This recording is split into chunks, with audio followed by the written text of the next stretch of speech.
Good afternoon, my fellow scientists. It is Sunday, March 25th, 2018, and I want to update you all on the all-iron battery. For the last year, I have been working on an iron anode, an iron salt cathode, and a compatible separator that will allow for renewable energy to be stored extremely cheaply in a abundant chemistry that is relatively safe and non-toxic. Now, this battery is not going to be at all competitive with a lithium-ion battery in terms of energy density, but the idea is that in terms of cost performance, it might be competitive.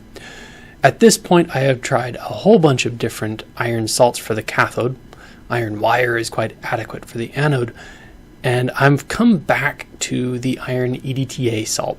I've been comparing it to the iron-sucrose salt that has been very soluble, but unfortunately it turns out is very, very slow.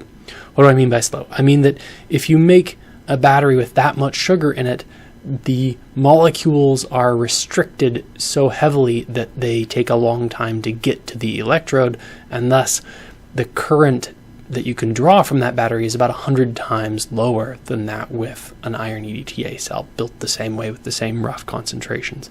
I'm basing my assessment on this cell. The iron wire is outgassing hydrogen at pH 6 on the left. The 2 molar sucrose, 1 molar iron on the right is working, but it is just so slow that I'm not super confident about sugar. So that's not good.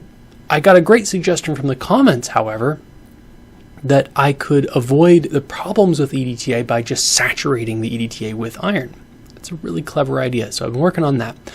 It means that previously I was using a constant quantity of EDTA throughout the cell, about 2 molar EDTA everywhere. And then on the anode side, I was doing a reaction from iron metal to iron EDTA. And on the cathode side, I was doing iron 3 EDTA to iron 2 EDTA.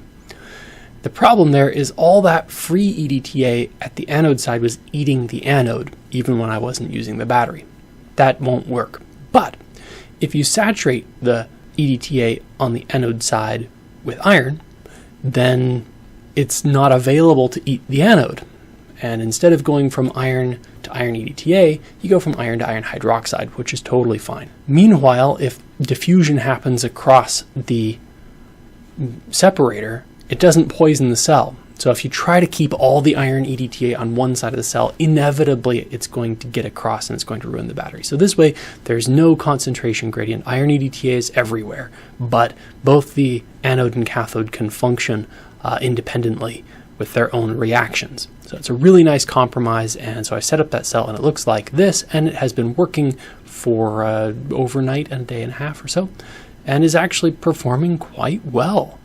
So yeah, thank you very much for your comments and suggestions. I do read them, although I'm a little slow.